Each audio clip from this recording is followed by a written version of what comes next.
Hello, everybody. Adam Parks here with another episode of Receivables Roundtable. Today, I am here with two ACA International superstars here to talk to us about the Fall Forum coming up in Chicago at the beginning of November. Really looking forward to wrapping up my year with ACA out there. So today, I've got both Mindy and Tim who are representing ACA. How are you people doing today? Good. Doing wonderful. Happy to be here. Thanks for having us, Adam. Absolutely. Well, I appreciate you coming on and having a chat with me. Just for a little bit of context for anybody who is not as active in the ACA community, Mindy, could you tell everyone a little bit about yourself and how you got to the seat that you're in today? Absolutely. I feel like I just kept talking until people opened the door and let me in is what I did. So I own a small agency in Washington State and spent 5 years doing the chairs there of the Washington Collectors Association. I spent a lot of time doing legislative advocacy and realized that with all the consolidation going on in our industry, that someone from small business and small agency and state that is brutally abused occasionally, that somebody had to speak up for the little guy, and that's what I kept talking about. And so now I am a board member and excited to continue the great work that ACA has done. I tell people all the time that I don't think my shop would still be open if it wasn't for ACA and for the Washington Collectors Association. And so it's really out of gratitude that I ran and why I'm here. So I'm just going to keep talking about it. I absolutely love that story. I think that the small business is often underrepresented in the space, and glad to see you out there making that effort.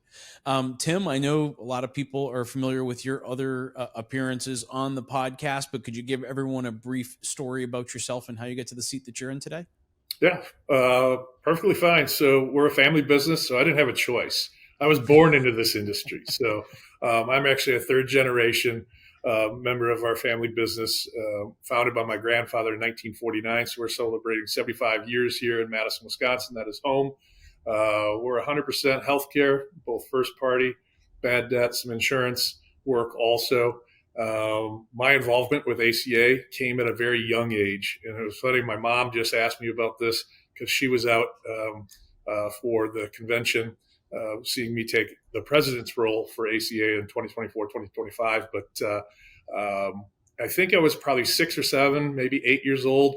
They used to have a kids program, part of ACA annual convention.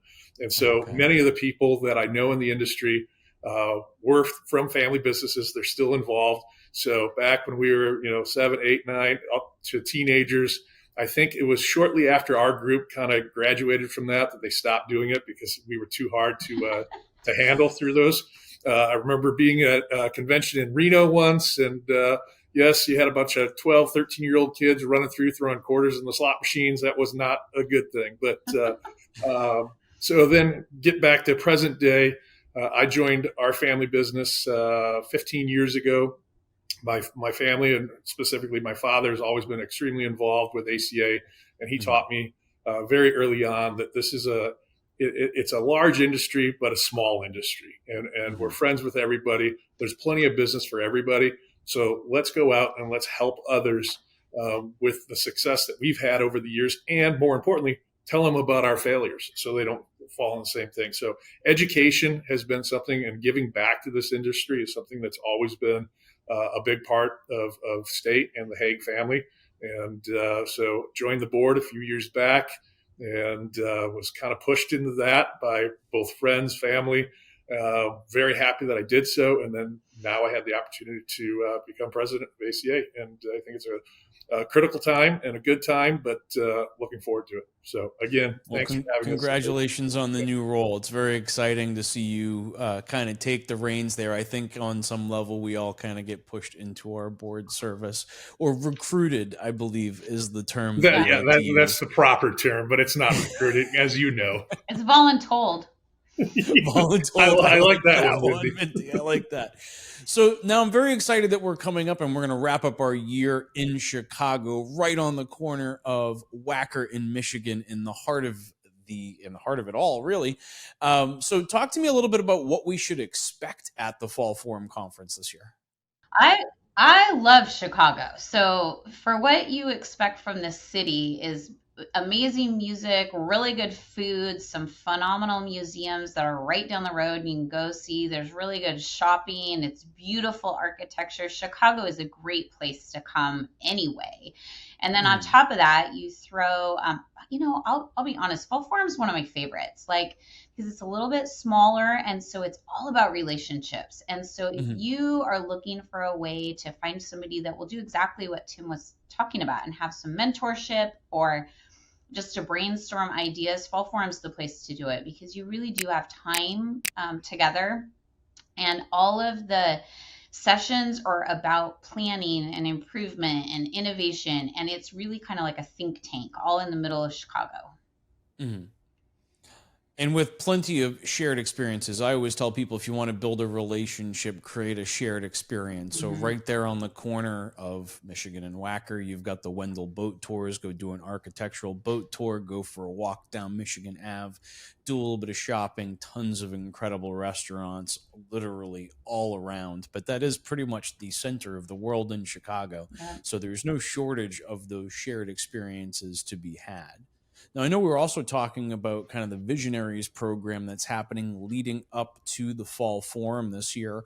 What is ACA Visionaries? Like, what is this program all about? What's its purpose? Everybody calls it something different. In my view, what Visionaries is it's anything that has to do with people. So human resources, it's about development, it's about breaking barriers, all kinds of barriers. So there is some diversity that happens there, DEI, but that's not it. It's all about the relationships.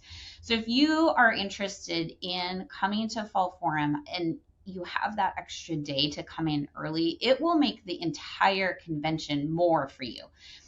Jen Whipple, who is going to be president here after Tim, she talked me into wearing a fur coat and pretending I was an influencer, and that's what happened at Visionaries. That is outside my typical, but I'll never forget it. And people know me, and so I feel like my journey really supercharged through Visionaries because it was all about people. And it's just a day early. You're not, having to spend a ton of money. It's just a little add-on. But Visionaries is some of the things that they're talking about this year is emotional intelligence, dealing with difficult people, connection culture, and then focusing on strengths. So it really is about taking your personal journey and how can you do what you need to do inside yourself in order to amplify your career. I love Visionaries. I think it's a ton of fun. Mindy, do we have the self-defense guy coming again this year? I don't know. That was last year.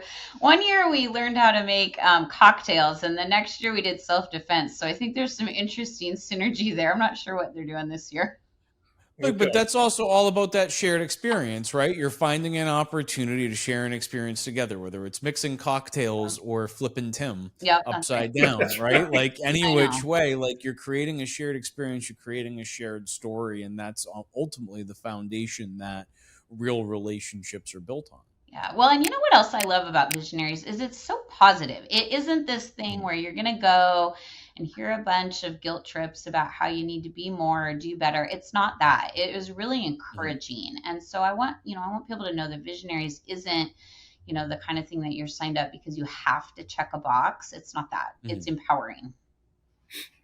So I did not attend, and I'll tell you why I didn't in coming up, but I did send 4 people last year.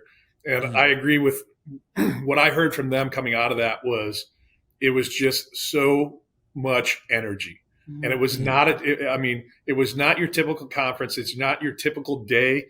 They got to meet a lot of peers, share a lot of stories. And the best is then that evening, they all went to dinner with strangers, and they were partnered up with so many people that they were with earlier that day, just randomly. So they already had a chance to get to know some people before the conference, hang out with them. And since then, they stay in touch with those people. So I think it's a great networking event as your point, is just high energy and a different type of content. But the reason I have not attended is I also come in early. And 2 years ago, I brought my entire leadership team. For us, it's easy because I'm only about a 2-hour drive from our office to downtown Chicago.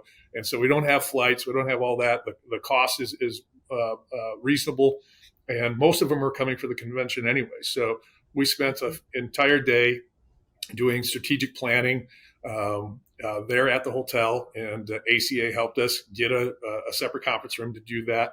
It was such a success that last year I encouraged our benchmark group to come out and not just attend the conference, but come in a day early. So we come in Tuesday night, we all meet for dinner. Awesome restaurants, obviously, as we've talked about. Any bit of food. That's probably the hardest decision when you're in Chicago is where are we going to dinner? But there's no bad spot. That's the good thing. But Gibson's, got to throw them out there. Shaw's Crab House, another great one. If you want a low key night, just a good old Chicago pizza. And if you dial me up, I'll put you on the right spots. Not all the tourist spots, but anyways. So we hosted our benchmark meeting there all day. Mindy, I think you've mentioned that you've done that in the past. It's, in our busy schedules, we're all going to be there. So why not spend one extra day coming in early? I know the other thing that I've seen vendors do is have their user group meetings. And again, you can reach out to Mary Tao at ACA, and she can help you get a conference room, any of the audio equipment and things like that. So yeah, it's a great way to kick off and then get into the expo hall that Wednesday after you're done meeting. A lot of great vendors coming. This past year, I was so surprised, and Adam, you probably won't be so. We've talked about this, how much new tech is coming in, and I love new tech in this industry. But in San Diego last month, or back in July, I guess it was now, seems like it was not that long ago, but we had 17 new vendors in the expo hall. That's the exciting thing about this industry is we talk about consolidation from a company standpoint, but not from a staffing standpoint, and obviously not from a technology standpoint. So come, meet the new vendors, your existing vendors, and see what they all have to offer. And then, as Mindy mentioned, a number of great sessions. Some of the highlights that I saw: strategic planning, tech and innovation. We just got done. I'm a tech guy. I love learning about the new stuff. Compliance for any of your attorneys or your compliance folks. There are CLEs available for those. So there's a whole track just dedicated to the attorneys. A lot of good stuff. I'll add to that. One of the things I like that they do a lot at Fall Forum is the panel topics, where instead of it just being a session that you sit and listen, there are certainly some of those and they're very informative. But I like the panels because you hear from perspective on issues that are complicated. And sometimes there isn't necessarily one right answer. And so hearing a panel gives you not just fresh ideas and, new processes, but it also gives you more people in your network, because that's my favorite thing about ACA is that people are so helpful. And there's been many times where I've sat in a session and gone up and talked to a speaker afterwards. They'll hand me my card, and, the next week I've got an email that is dialed into my specific situation. And I love what you said at the beginning, Tim, about how there's enough business for all of us. And back to, preaching to my little guys, come to Fall Forum. If you are wanting to be one of the small agencies who stays and thrives and is, a vibrant, bright voice in your area, come to Fall Forum, because you will find partners who want to help you stay. And if you are an agency that's looking to consolidate and leaving, then you need to come to Fall Forum too, because you need those relationships to find the right exit strategy. Because even if you sell your agency, there's still room in this industry for you career-wise.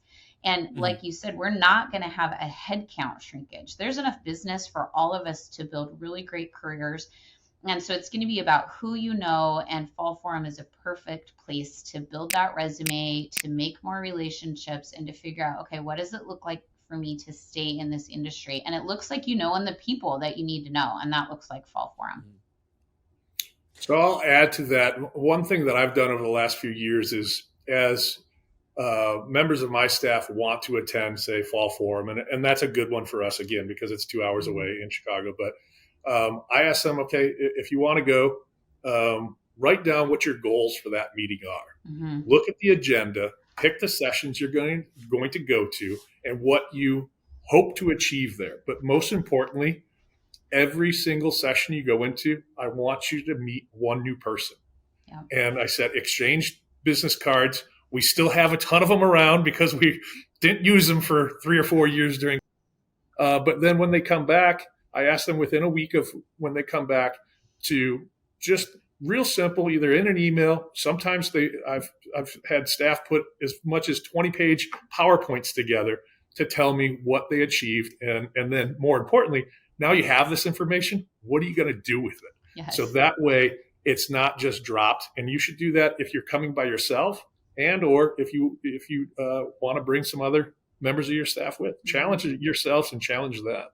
So I have a colleague at another agency who says that she takes what she's looking for when she comes to any conference is what's actionable. What can I do next week? What's something that I can add, or sometimes more importantly, what's something I can stop that's going to make a difference for my coworkers and I. So, come to Fall Forum, figure out what's actionable, because then you can go to your boss too, or to your budget committee, or even to yourself and justify spending that money and why it had a difference in your bottom line.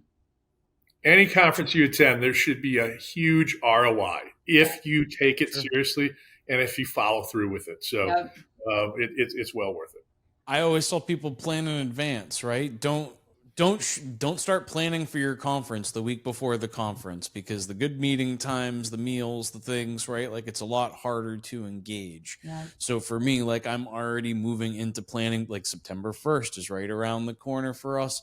I'm going to be planning out as soon as humanly possible and starting to get those things in place. We've already got our dinners booked. Like, we start that process early. Start early so that you can get the most out of these investments. And as you start looking at something like Fall Forum, it's a great opportunity for end of the year planning. So as we're about to go into our November and December, what are we going to do in 2025 meetings? I think coming out with such positive energy from the Visionaries program, right? Mm-hmm. Such positive energy from the sessions, the educational actionable items that we can derive from these sessions, I think ultimately is what fuels our excitement going into the following year. So I really do enjoy the timing of getting to go to Fall Forum. Plus, Adam, have you ever been to the Chicago Institute of Art? Because if not, you need to go. It's stunning. I've spent a lot of time on that particular intersection of Wacker and Michigan. It's amazing. And like I said, the shared experiences at any conference is the greatest opportunity. It's always where I try to make sure that I make an investment both in my time and in terms of, not necessarily cash even, right? Like, just going to these museums, spending time together, breaking bread, sharing a meal. There's so many incredible things to be doing in Chicago. But I do want to thank both of you for coming on and having a quick chat with me today about the Fall Forum. I'm looking forward to seeing you there in really just a couple of short months. It'll be here before we know it. Yeah, and anybody who's watching who, feels like I don't know anybody, now you know 3 people who are going to be there. Come find us. We will point you in the direction. We'll help you find your people. I absolutely love that. For those of you that are watching, if you have additional questions you'd like to ask Mindy, Tim, or myself, you can leave those in the comments below on LinkedIn and YouTube, and we'll be responding to those. Or if you have additional topics you'd like to see us discuss, you can leave those in the comments below as well. And hopefully I can get them to come back at least one more time to help me to continue to create great content for a great industry. But until I see you at the Fall Forum, it's been great chatting with you today. I look forward to seeing you in Chicago. Sounds great. Thank you. Thank you, Adam. And thank you, everybody, for watching today. We'll see you all again soon.